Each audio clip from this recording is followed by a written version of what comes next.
Ngày 20 tháng 9 năm 2024, Kali Gray, 15 tuổi, bị tòa án bang Mississippi, Hoa Kỳ, tuyên phạt mức án tù chung thân không ân xá.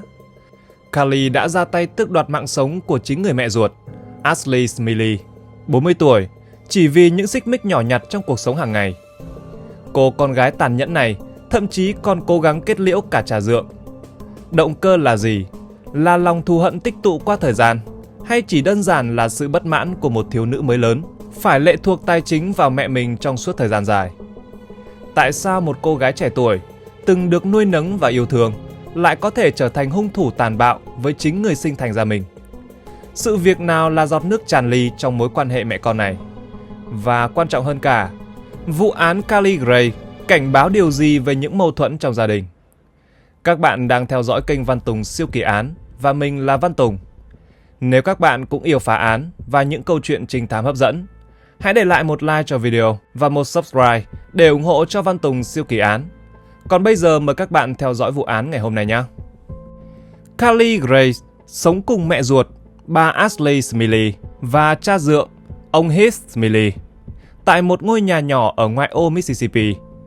Mặc dù gia đình này trông có vẻ khá yên bình, nhưng những dấu hiệu bất ổn từ Kali đã sớm xuất hiện, từ cách hành xử đến thái độ ngày càng xa cách. Là một học sinh xuất sắc, Kali luôn đứng đầu lớp và dễ dàng vượt qua các kỳ kiểm tra. Nhưng thay vì hài lòng với thành tích, cô bé lại tỏ ra kiêu ngạo và chán ghét mọi thứ xung quanh. Cô thường kể với mẹ và cha dượng những câu chuyện về bạn bè trong trường, nhưng không phải bằng sự vui vẻ hay cảm thông, mà là sự mỉa mai và khinh thường. Ở trường học, Kali là người được bạn bè tìm đến khi cần sự trợ giúp làm bài tập hay để cải thiện điểm số. Nhưng thay vì cảm thấy tự hào, cô bé thường cười khẩy khi kể lại với gia đình rằng bạn bè mình ngốc nghếch như thế nào. Với Kali, những chương trình học ở trường quá dễ dàng, không đủ để kích thích trí thông minh vượt trội của cô bé. Kali đã sớm nghiên cứu xong tất cả các sách văn học trong chương trình phổ thông và bắt đầu đọc các tác phẩm bậc đại học. Dostoevsky, đặc biệt là tiểu thuyết Tội ác và hình phạt, trở thành nguồn cảm hứng lớn cho cô gái tuổi teen, với những suy tư sâu sắc về ranh giới mong manh giữa thiện và ác. Tuy nhiên, Kali vẫn cố gắng hòa nhập với nhóm bạn cùng trang lứa. Cô tham gia các cuộc thảo luận về Harry Potter, điều mà cô chẳng hề thấy thú vị, bởi niềm đam mê triết học hay những câu hỏi giải đố phức tạp của cô không được ai thấu hiểu. Dù vậy, Kali vẫn có một nhóm bạn nhỏ thân thiết. Chúng thường tụ tập sau giờ học để nghe nhạc hoặc chơi các trò board game. Nhưng gần đây, ngay cả nhóm bạn này cũng nhận ra Kali đã thay đổi. Cô bé từng hòa đồng và vui vẻ, nay trở nên nổi loạn, liều lĩnh và thích những hành động mạo hiểm. Một lần, Kali khiến cả nhóm bạn vô cùng bất ngờ khi quyết định uống nửa chai nước rửa tay trong một trò đùa thử thách. Trong khi không ai thực sự nghĩ đến việc làm điều đó, cô bé bất ngờ cầm chai nước rửa tay lên và uống nó không chút đắn đo.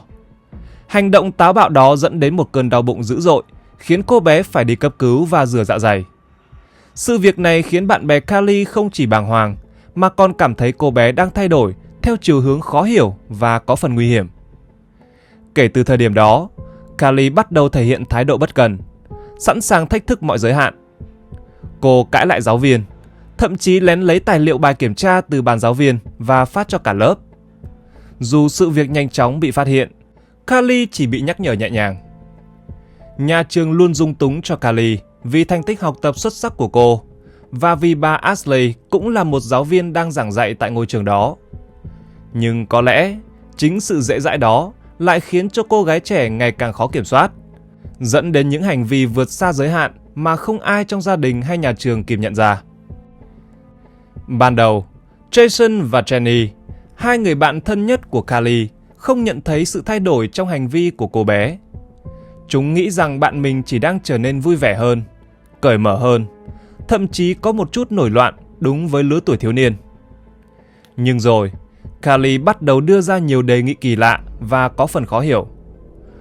Từ việc rủ bạn bè lén ra khỏi nhà vào giữa đêm để đạp xe khắp khu phố, đến việc thách nhau lấy trộm một chiếc xe ngẫu nhiên để đi phượt, khiến Jason và Jenny cho rằng mọi hành động của Kali dần trở nên vượt khỏi tầm kiểm soát.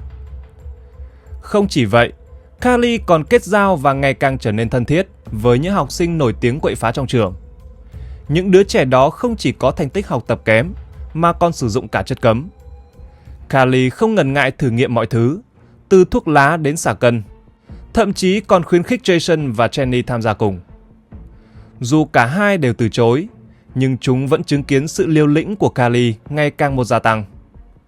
Sau sự việc Carly uống nửa chai nước rửa tay, từ một trò đùa biến thành thảm họa, cô bé vẫn không dừng lại. Carly mang dao đến trường, nghịch trong giờ ra chơi và thậm chí ném mạnh xuống đất để nhìn cách nó ghim sâu vào sân. Những hành động này dù chưa gây ra hậu quả nghiêm trọng, nhưng đã khiến Jason và Jenny vô cùng lo lắng. Carly không còn chỉ dừng lại ở những trò nghịch dại, mà còn có những dấu hiệu rõ ràng cho thấy cô bé đang tự hủy hoại bản thân. Thế nhưng, lời khuyên từ bạn bè chẳng thể lay chuyển Carly, bởi cô bé không còn quan tâm đến việc học hành hay tương lai. Dường như Carly chỉ muốn thử thách mọi giới hạn, bất chấp hậu quả. Sau nhiều lần đắn đo, hai người bạn quyết định báo với bà Ashley Smiley về những gì đang xảy ra. Jason và Jenny quyết tâm rằng chúng không thể đứng nhìn Carly đi sai đường. Kế hoạch của cả hai được tính toán khá cẩn thận. Jenny sẽ giữ Carly tại nhà ăn, trong khi Jason gặp riêng bà Ashley để bày tỏ những lo lắng. Hai người bạn biết rằng Carly có lẽ sẽ tức giận, thậm chí cắt đứt tình bạn khi biết sự thật. Nhưng cả hai đều tin rằng việc giúp Carly quay trở lại đúng hướng là điều quan trọng hơn tất cả. Ngày hôm đó, ngày 19 tháng 3 năm 2024, Carly có vẻ xa cách hơn thường lệ. Cô bé ngồi một mình trong nhà ăn, lặng lẽ nghịch cái nĩa trong khay thức ăn, đổ sữa ra bàn mà không hề chú ý. Khi Jenny gọi tên, Carly chỉ thờ ơ nhìn lên, ánh mắt lạc lõng như đang đắm chìm trong một suy nghĩ của riêng mình. Trong khi đó, Jason đã gặp bà Ashley để nói về sự việc. Cậu khuyên bà hãy chờ đến ngày hôm sau để trò chuyện, tránh để Carly nghi ngờ rằng bạn mình đã mách lèo. Sau khi bày tỏ mọi thứ, Jason và Jenny cảm thấy nhẹ nhõm hơn. Cả hai tin rằng cuối cùng mình đã làm điều đúng đắn để giúp bạn. Tuy nhiên, chỉ vài giờ sau, mọi chuyện bất ngờ rẽ sang một hướng khác. Cả Jason và Jenny đều nhận được tin nhắn từ Carly. Nội dung chỉ vỏn vẹn vài dòng, nhưng đủ để làm chúng hoảng sợ. Tớ cần giúp đỡ gấp. Cứu tớ, tớ gây họa rồi. Jenny đã nhờ cha trở đến nhà bạn chỉ sau 10 phút vì hai người ở khá gần nhau. Khi thấy Carly đứng trước hiên nhà, Jenny nghĩ rằng không có việc gì nguy hiểm. Có lẽ bạn mình đang chơi một trò chơi nào đấy mà thôi. Dù vậy, cô bé vẫn hỏi xem bạn mình có chuyện gì không, trong khi tiến lại gần. Thế nhưng, câu trả lời giận người của Carly đã khiến Jenny bàng hoàng và không thể đứng vững. Với ánh mắt vô hồn, Carly nói: "Cậu đã bao giờ thấy người không còn sống chưa?" Và thản nhiên dẫn bạn mình vào nhà để xem một cảnh tượng kinh hoàng. Sau khi Jason nhận được tin nhắn mới từ Jenny mới vội vã chạy đến nhà Carly. Tuy nhiên, lúc đó, khu phố đã bị phong tỏa. Cảnh sát xuất hiện ở khắp nơi. Đèn báo hiệu nhấp nháy làm sáng rực cả một góc trời. Carly lúc này không còn ở trong nhà, mà đang trốn trong một ống cống thoát nước bên lề đường. Rất nhanh chóng sau đó, cô bé đã bị cảnh sát bắt giữ mà không có bất kỳ phản kháng nào. Chính thái độ lạnh lùng của Carly khi ấy mới là điều khiến tất cả mọi người sửng sốt. Carly, một cô gái tuổi teen, trông nhỏ bé và mong manh trong bộ quần áo giản dị, hoàn toàn không giống một hung thủ vừa gây ra tội ác. Khi một viên cảnh sát kiểm tra lòng bàn tay của Carly để tìm dấu vết thuốc súng, cô bé thậm chí vẫn bình thản hỏi: "Cha dượng của cháu có còn ổn không?" Ngôi nhà nơi gia đình Carly sống được lắp đặt camera giám sát. Trong đó có 2 chiếc sở hữu những bằng chứng quan trọng. Một chiếc trong bếp dẫn ra sân sau và một chiếc trong gara. Chính những đoạn băng trong camera giám sát này đã giúp cảnh sát phát hiện ra tình tiết then chốt của vụ án. Theo đoạn băng, Carly và mẹ trở về nhà vào buổi chiều. Sau khi ra khỏi bếp, bà Ashley đi thẳng vào phòng Carly để kiểm tra con gái. Trong video, Carly xuất hiện với những hành động vô cùng kỳ lạ. Cô bé mở cửa cho 2 chú chó Golden Retriever của gia đình từ sân sau vào. Nhưng thay vì vui đùa với chúng như thường lệ, Carly rón rén đi qua bếp một cách cẩn trọng.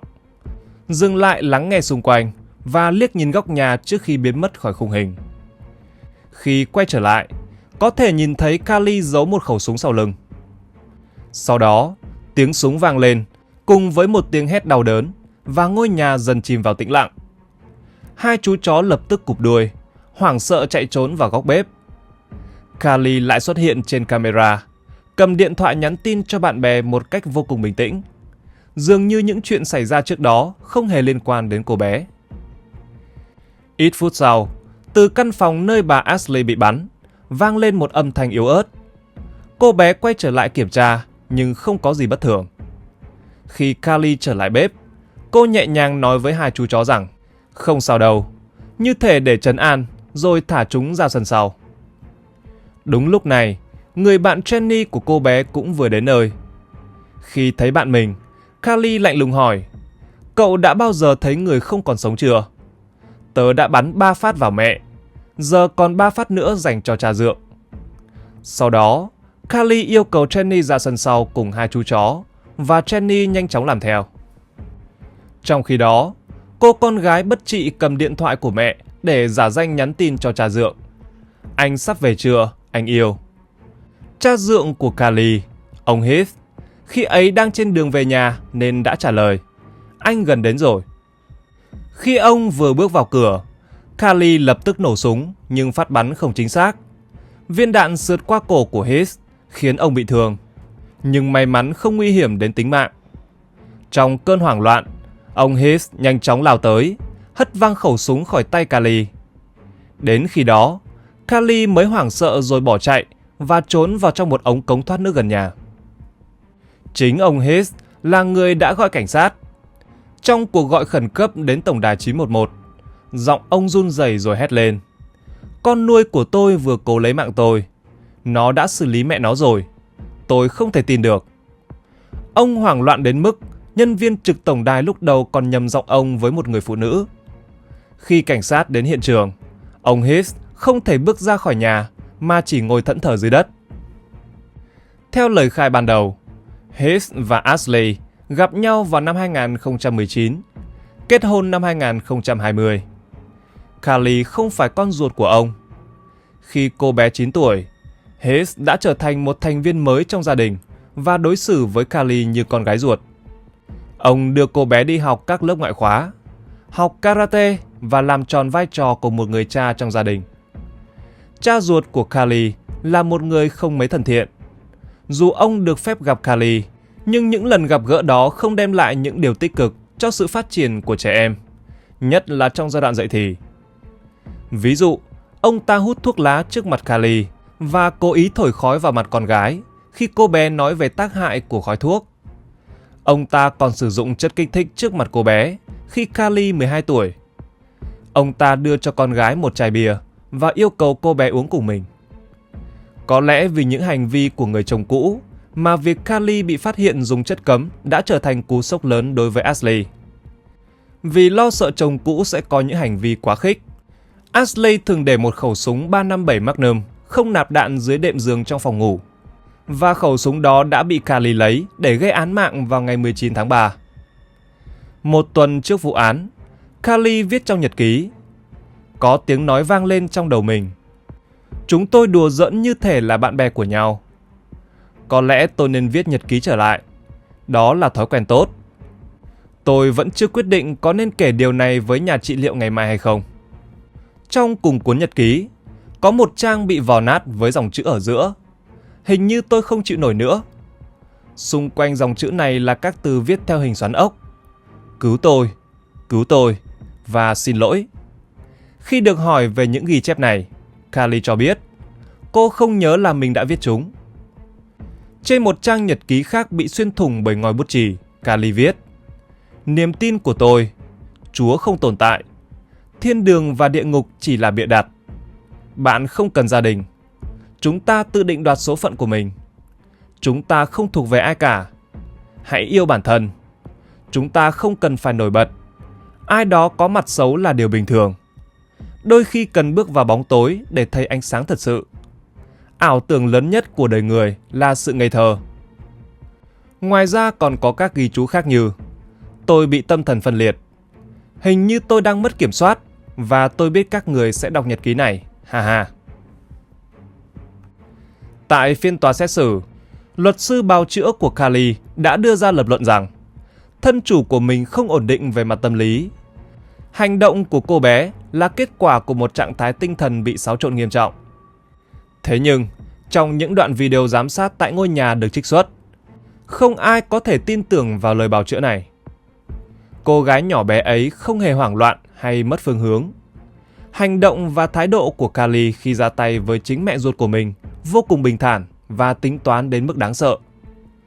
Trong quá trình điều tra, các cuộc giám định tâm thần cũng xác định Carly không mắc bất kỳ rối loạn tâm thần nào, bao gồm cả chứng tâm thần phân liệt mà cô từng tuyên bố. Bên công tố đã đưa ra một lựa chọn.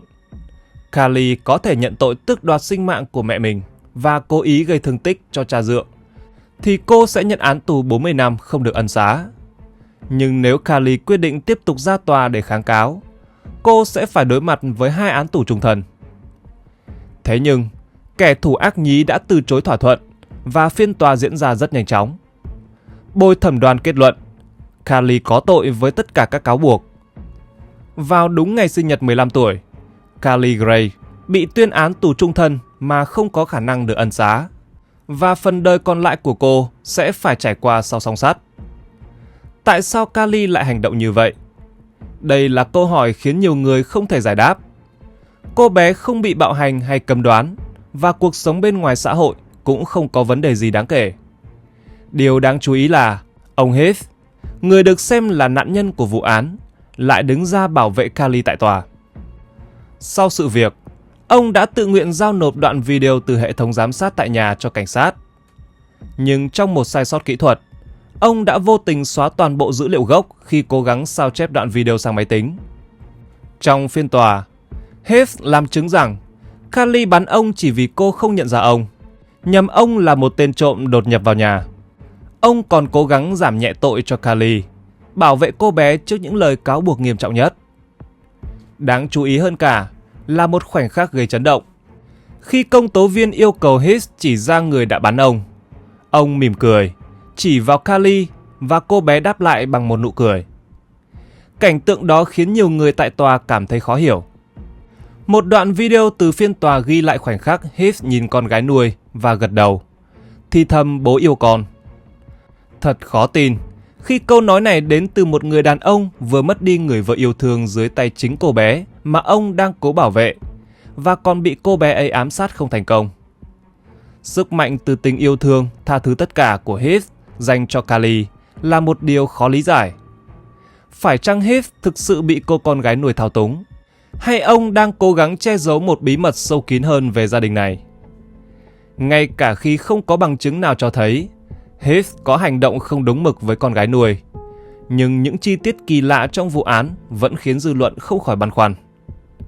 Heath thực sự là người cha dượng đầy lòng bao dung, bất chấp tất cả để bảo vệ đứa con gái mà ông yêu thương? Hay Carly đã nắm giữ một điều gì đó đủ sức nặng khiến ông không thể đứng về phía công lý? Những mâu thuẫn trong lời khai, hành vi kỳ lạ tại phiên tòa và cả sự tương tác khó lý giải giữa hai người đã biến vụ án của Carly Gray trở thành một bí ẩn ám ảnh, không chỉ về tội ác mà còn về bản chất con người. Vậy bạn nghĩ sao? Liệu bạn có thể tha thứ cho con mình nếu nó gây ra một tội ác tàn nhẫn như thế này? Hãy để lại ý kiến ở dưới phần bình luận để cùng thảo luận nhé! Và trước khi rời đi, đừng quên để lại một like, một subscribe và bật chuông thông báo để tiếp tục theo dõi những vụ án hấp dẫn trên kênh Văn Tùng Siêu Kỳ Án. Còn bây giờ, xin kính chào tạm biệt và hẹn gặp lại các bạn trong các video tiếp theo.